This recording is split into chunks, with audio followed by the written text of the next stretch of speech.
नमस्कार, मैं हूं श्वेता सिंह। आप देख रहे हैं आज तक। रात के 9 बजे हैं। राजनीति में कभी कभी ऐसा होता है जिसका अंदेशा होता है लेकिन उम्मीद नहीं होती, वो हो जाता है। महाराष्ट्र में ऐसा हो गया है। अब जो 2 बड़े गठबंधन वहां पर थे वो छिटककर 4 पार्टियां बन चुके हैं। बीजेपी शिवसेना का तालमेल टूट गया है, गठबंधन टूट गया है। दूसरी तरफ एनसीपी ने कांग्रेस का साथ छोड़ दिया है और उसके बाद जो अब ये चुनाव हैं वो बेहद दिलचस्प होने वाले हैं। यहां पर क्या होगा अगर इन 4 पार्टियों को और साथ में एमएनएस को एक ताकत के तौर पर हम मान लें तो ये जो राजनीतिक समीकरण है वो बहुत ही पेचीदा हो गया है। बीजेपी शिवसेना के बीच तेल की ढेरों बैठकें चल रही थी, सब नतीजा रही। दोनों पार्टियों ने अपने रास्ते अलग कर लिए। महाराष्ट्र में बीजेपी शिवसेना की 25 साल पुरानी दोस्ती थी, ये खत्म हो गई है। इस टूट के लिए शिवसेना ने बीजेपी को दोषी ठहराया है। बीजेपी ने अपनी तरफ से कोई ऐसा तल्ख बयान नहीं दिया है, लेकिन दोस्ती में दरार कांग्रेस और एनसीपी में भी दूसरी तरफ आप देख रहे हैं। एनसीपी ने ऐलान कर दिया कि अकेले चुनाव मैदान में उतरेंगे। जो समर्थन वहां पर सरकार को है वो उन्होंने हटा लिया है।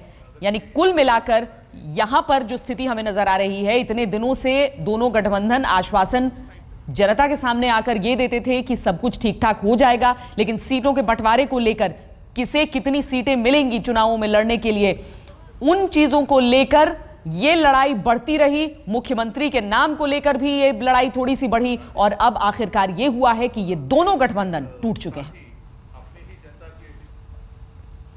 गठबंधन में जो टूट हुई उसके बाद बीजेपी ने कहा कि उन्होंने गठजोड़ बनाए रखने की अपनी तरफ से पूरी कोशिश की, लेकिन शिवसेना की जिद थी जिसकी वजह से 25 साल पुरानी दोस्ती टूट गई।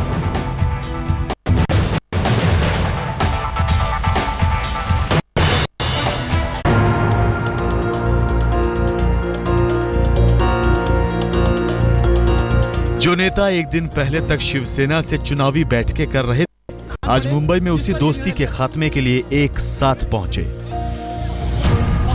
25 साल की दोस्ती आखिरकार सीट और सियासत की जमीन पर स्वाहा हो गई। कई दिनों से सीटों को लेकर शिवसेना के रुख से परेशान बीजेपी ने शाम के ठीक 6:30 बजे के करीब इस दोस्ती को अपनी तरफ से फाइनल सलाम नमस्ते कर दिया। अब बीजेपी उस शिवसेना से अलग चुनाव लड़ेगी जो पिछले 2.5 दशक से महाराष्ट्र में सबसे पक्की सहयोगी रही थी। पिछले कई दिनों से हम लोग इस युति को आगे ले जाने की कोशिश कर रहे हैं, पर लगातार यह ध्यान में आता है कि एक आंकड़े के इर्द गिर्द हमारी सारी बातचीत घूम रही है और उसमें हमारे मित्र पक्षों को जिस प्रकार से अकोमोडेट किया जाना चाहिए, हमको जिस प्रकार से अकोमोडेट किया जाना चाहिए, वो हो नहीं रहा। उद्धव ठाकरे दरअसल 151 सीटों से कम पर राजी नहीं थे और अपनी राजनीतिक उड़ान में उन्होंने 4 छोटे दलों को सिर्फ 7 सीटों का ऑफर दिया। बात यहीं से बिगड़नी शुरू हो गई। गठबंधन तोड़ने के पीछे बीजेपी ने दलील देते हुए कहा कि शिवसेना ने सीटों को लेकर कभी भी लचीलापन नहीं दिखाया। यहां तक कि शिवसेना मुख्यमंत्री की कुर्सी के लिए अड़ी रही। यहां तक कि छोटे सहयोगियों को भी उद्धव ने अकेले छोड़ दिया।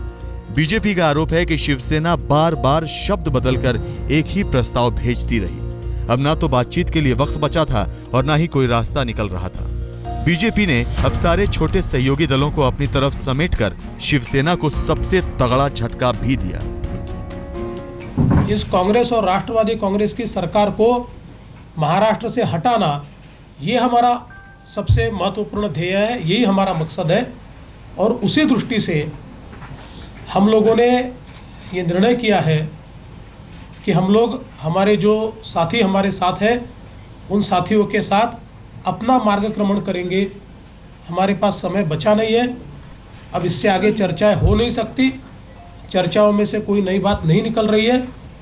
परसों फॉर्म भरने का आखिरी दिन है और इसके चलते हम लोग अपना मार्ग पकड़कर कांग्रेस और राष्ट्रवादी कांग्रेस मुक्त महाराष्ट्र करने की दृष्टि से अग्रसर होंगे। पर्चा भरने में सिर्फ 2 दिन का वक्त बाकी है। हालात को देखते हुए शिवसेना और बीजेपी दोनों ने अपने उम्मीदवारों की लिस्ट तैयार कर रखी थी। अंदेशा था कि उद्धव ठाकरे की सीटों की जिद के आगे इस गठबंधन का ऐसा ही हश्र होगा। कमलेश सुतार के साथ साहिल जोशी, मुंबई आज तक।